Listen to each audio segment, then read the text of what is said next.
sabi nyo kanina. Ito po ba yung first program sponsored by the This is the first TESDA? program registered under TESDA for EMS, for emergency services, response services. So this is the first batch. Obviously, I think it's clear naman to everybody that there is a need for professionalizing and ensuring that we have a baseline for the skills and technical capacities for emergency response. So which is why Tamarilu and the Dr. R. Fernando School devised this training that helps capacitate first responders for emergencies of many kinds. And it is, after all, benchmarked on the training that is expected, for example, in the United States, to make sure that the capacities at least match. So sana naman, Tita Marilu, dumagdag pa, dumami pa mga estudyante nyo, no? Because it's an obvious need that people know how to respond beyond just first aid, for example. I mean, the Red Cross does their share and so on, but the more people we can capacitate, the better it is. No? And if it saves just one life, How then much it's worth is it. TESDA allocating for this program? Wag mo nang pag-usapan yon. No, but it's a batch, right? Of as you saw 85 students. So we will actually reconvene again to see how many more batches, at least for this year, we will be able to roll out. Wala pa pong napafinalize kung ilan. Wala pa. Plano pa Hindi lang. pa sumulat ng panibagong proposal ang RA Fernando. Okay, yan tinatanong nila Secretary, but I said, of course, we have to train first kung ilan ang ano namin, kasi Secretary is open naman into really promote, the paramedic. So Secretary- it's not a problem with the Secretary, it's just we have to organize how many instructor out of this we can develop. Bali, isang school pa lang po ang accredited Isang school by pa lang ang TESDA. certified by TESDA. Secretary, how long is the training or the course? 35 days, I believe. 35 days. But it's very intense. Okay. Yeah. How Actually. intense is that? How So- intense and what do they actually learn from the... You should ask the school. Okay. That's a question that's most appropriate. Tabi na po kayo. Tita Marilu, here, sit with me. Okay, the question is? How long, Secretary said there are 35 days of training. What do the students go Okay. through? Well, actually, we have two types of paramedic. Mhm. For now, what we present to the Secretary is the paramedic for professional, which is 35 days because we are in need of paramedic ASAP. Mhm. But then we also develop the paramedics which, high school student can Mhm. do, but it's a 2-year course. Oh. Yes, because this one is paramedic professional. So this means you're it already means nurses, doctors. Yes, nurses and doctors that has medical background. Okay. So it would be easier. So we'll just focus on assessment, medication, and the most important thing there is intubation. Mhm. Where is the school located? At paano The po school yung is kanilang- located in Pasay. It's Mhm. in Taft Avenue, Pasay City. Mhm. Yeah. Paano po yung enrollment? Paano po kung yung mga Tungkol po sa nagnanais? professional batch, paano niyo po pinili? Okay. Well, actually, we made a proposal to Secretary through TESDA, Mhm. and then based on the budget, we top, hospitals, and then we have an Oh. ads, that whoever is interested, this is a 35-year course sponsored by TESDA. TESDA. So we have a lot of people because some of them they cannot afford, but they're willing. Mhm. So that's why I'm so happy that Secretary, knows about the importance of paramedic, that he allocated a budget for the scholarship. Yung Secretary Kiko, yun nga po. Ano po ba yung importance ng paramedics? Kasi napapanood lang namin siya sa mga TV shows like ER, like... So ganito na lang sabihin natin. ano ba trabaho talaga ng paramediko? Kung nakakapag-heart attack ka, Okay. okay, you only have at most 7 to 10 minutes before the oxygen deprivation in your brain, Mhm. right, causes death. Okay. So in that span of time, for example, pag nahagilap ka ng paramedic, anong gagawin niya to make sure na you are breathing properly or your heart is moving, pumping blood again to your brain, and so on and so forth. Considering kung saan ka nanggaling ng aksidente o kung saan ka naabutan ng may heart attack, at sa traffic lang, hindi mo maaabot, di ba? So, that alone, right, making sure that as many people as possible are properly skilled, or intubation is another is another process, right? That helps you if you have a heart attack and are unable to breathe or unable to bring oxygen to your brain. So that's one example, and you can multiply it to the types of emergencies that might happen. So may aksidente, tapos napilayan at dumudugo. How do you stop bleeding? Okay. For example, para pag-abot niya sa ospital where you can get more sophisticated equipment and more medical attention, na ano ba, anong tawag niyan? Na-sort out Na itatawid ka, Okay. di ba? Nabigyan ng treatment na. Nabigyan ka na ng First aid. treatment as first responders. Okay. A little bit beyond just first aid, First aid. right? Because it's a little bit Level more up. little bit more advanced and complex, right? For that level of emergency. Ma'am, when po yung next batch for...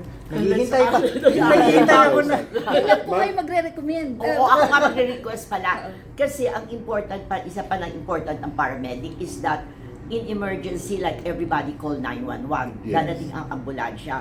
Without a paramedic, dadalhin nila sa ospital. When this patient doesn't really need emergency care. Correct. With the paramedic right there and then, the paramedic can Ma-address. assess the patient and then decide, oh, ito ba, kailangan ka bang i-ospital, or he could just give medication and then send them home. So that's also another part because the paramedic can assess if the patient needs to be brought to the hospital or not.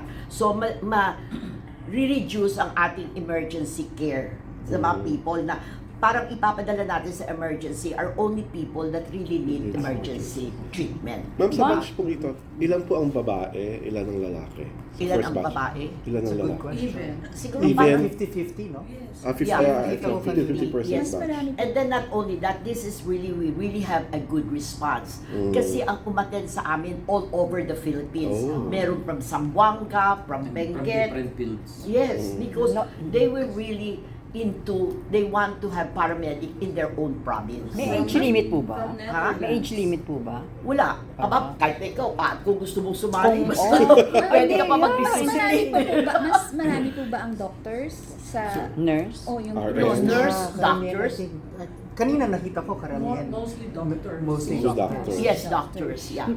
Ma'am, how come? First time ito sa Pilipinas, samantalang sa Singapore and other countries. Meron na. Ang dami. Yes, Bakit because, ngayon lang po, okay, I ano? will tell you. Bakit Okay, ngayon lang? I'm so lucky to meet Secretary Oh. Benitez. In fairness, all the secretary, he's the only one who Ah, has... talaga? Yes, yes, I have talked to 3 So, secretaries. this is your idea, That's why Secretary? I Oh, can it's her say, idea. I can say it based on my experience, Oh. okay? As the secretary said before, I'm from the US. Oh. But then when we were here, supposed to help, the governor of Marinduque with their hospital, my husband is a medical doctor. He has a heart attack. Sabi ko, secretary, dun sa akin, call 911. Sabi, ma'am, Wala 911 sa dito, Marinduque. pizza. What? True So, naman. Totoo Opo. naman. No, that's true. I mean, I'm not here. Yes. Yung condo ko is only 10 minutes to San Juan de Dios. Yes. But because of the traffic, wala kasi ditong respect sila sa ambulance or anything, Wala. di ba? Hindi gaya sa States na pag Hahabi. narinig mong ambulansya, Tatabi tatabi ka sa lahat. bangketa kahit na umakyat ka because of, So that's the reason hindi inabot sa ospital ang asawa ko. Because there's no paramedic, so he died. So I went back to the US, and then after 2 years, I said, it been my passion. If I could just save one life, it's worth my that's husband wonderful. dying. So I've been contacting, ganon. But now I'm so lucky. I'm telling you, 3 secretaries, only Secretary Can you name BTS. names? Charot. No, I don't say it's personal. Basta 3 secretaries Joke ng lang po. TESDA. Because my paramedic is NER. So it means no training regulation. Yes. So they don't give it a priority. Yes. Kasi itong paramedic nakin na curriculum was developed by my paramedic abroad. So this is US standard Oo, parang, paramedic. yes. So nung dinala ko dito nakapattern. sa TESDA, they approve it as an NTR. But since it's an NTR, they will not give a budget. Hindi na Totoo yan. priority project. Tama yan. Priority. And then I was so lucky, really talaga siguro it's God's will, Yes. that he became the secretary of TESDA. And he himself, I keep on telling everybody, he knows the importance of paramedic because he was a paramedic volunteer in the US. When he was there. When was See? it, Secretary? Tagal na yun. Oo, Wala na. but- Pasay na yung nalaman ko. Pero at No, but least. what I'm saying, that's why he knows Oo, the naintindihan importance of niya paramedic. because he knows the importance. Kaya, when I met him, doon ko na nakilala si Secretary. That's why, sabi ko nga, naku, lahat ng sinasabi ko, the best secretary siya ng TESDA. You know, I only met him when he was a secretary, ha? Kaya, hindi talaga, because he believes in the concept of saving lives. Oo. Kasi kung iba, di ba, ma'am, hindi yes, i-approve wala ang- nga. Pag sabi nga na, Walang ay, alam. NTR to. You know, walang I budget mean, to. there's a possibility that the school or the academy is magkaroon ng mga branches even this mga provinces. Yes, that's what we're working. Now, kayo nakita yung aking mga estudyante, they are so passionate of this paramedic project. So, kaya ngayon, sinabi ko nga sa kanila, I'm so really lucky. When I approached the secretary, I present to him the paramedic. He said, this is a good project. You know, TESDA will fund it. So that's how it started. But no, nakita, there's a request for an NC. So if you turn it into an NC, it cannot be an NTR. So it will take time. No, that's okay. It will take time. Kasi ako naman, secretary, At least sabi ko nga, nag-start. I could retire in 2 years kasi ang passion ko, nakita ko na may paramedic ang country. You know, it's not really... Kasi You made a mark, Mama. No, but I'm from Los Angeles. I'm just coming here for this, so I travel. So you will go back to the Yes. US. So But talaga, only for a you know, si certificate of Secretary, completion. he said, In order, I hindi could pa siya just magiging present, NC. So you know, if the the next, request is gawin silang NC, and then, you know, kailangan that's silang it. gawin. Saan po mapupunta So, mahaba or yung saan po mag-i-stay itong mga Graduates. graduates? No, actually, itong mga graduates natin, Mga they are working organized. now in hospital. Oh, But, additional you know, I want to know na yung mga like the barangay could send their healthcare workers para may paramedics sila doon, para in case of emergency, may sarili nila doon sa barangay lang nila, may Agad-agad, paramedics nandun sila. na, di po Like, ba? isa pa, Sa mga health centers po. mga health center should have a paramedic, di ba? Wala. Gaya yung yung MRT or LRT. LRT. You know, my friend, di syempre, pumunta siya doon, may na-heat stroke. Alam mo ba, imbis na dalhin siya sa pinagpayan lang siya, he died on the spot because there's no paramedic. Kaya yun ang gusto ko maging passionate na lahat ng mga LRT natin, MRT, should have a paramedic. Kasi ang dami dyan, may nanganganak, may di ba? May naiipit po sa... Yes, yes. Kaya nga, sayang hindi itong health secretary. Pero ma'am, parang personal ano mo na to, no? Ma'am, parang you can say na advocacy mo na to, no? Yes, it's my Personal. advocacy. And in fact, kaya gusto ko talaga, kaya invited you because I want the Philippines to know that there is a paramedic now in the country, sponsored by TESDA, sponsored by Secretary Benitez. Ma'am, suggestion. Why don't you make a drama series about paramedics in the Philippines? Kasi ang TV, di ba? Kasi ang napapanood lang namin sa ER sa US, Yes. wala tayong Yun, ganyang... nasa net- Ay, hindi. na ba? Kaya nga nakita nyo yung if you go on our website, makikita nyo, this is the Philippines. We have typhoon, we have earthquake, we have all these things.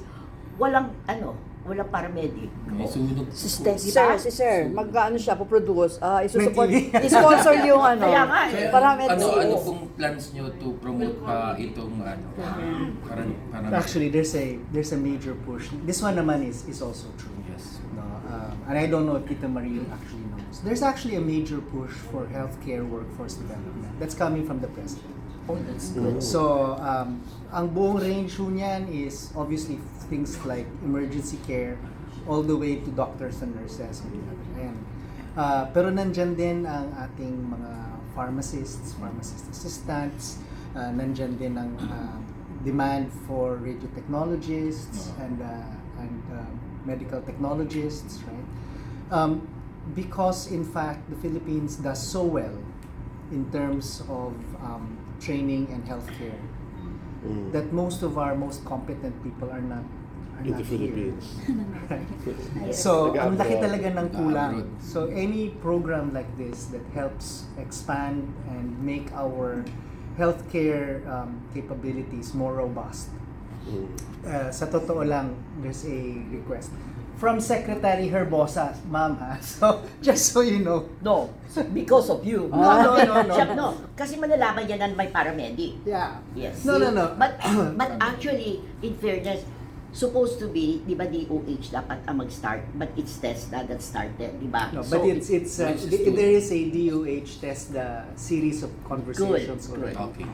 happening around healthcare workforce development, of Parang which this is actually. Collaboration, di ba, Seth? Yes, that's Oo. good. Puso naman yan eh. Anong program related to paramedics? Hindi. Madami eh. Madaming hinihingi kasi ang DOH. DOH is responsible for creating the HR plan for healthcare, no, in the country. So there have been many talks with DOH and TESDA. Ngayon lang kami talaga parang gearing up to, coming up with figures, ilan ba talagang kailangan, sa aling field, ano ang uunahin, kasi lahat yan needed sabay-sabay because the shortage is so large.